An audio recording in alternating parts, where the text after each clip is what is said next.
నిలబడి ఉన్నామయ్యా దోసిత గులాబీ పువ్వులతో నీ వాకిట నిలబడి ఉన్నామయ్యా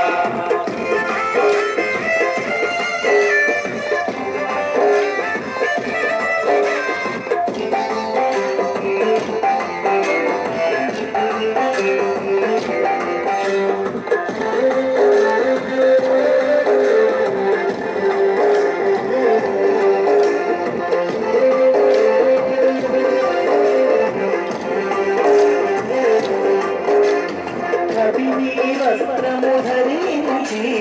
జోలిలో కర్మలు నింపుకొని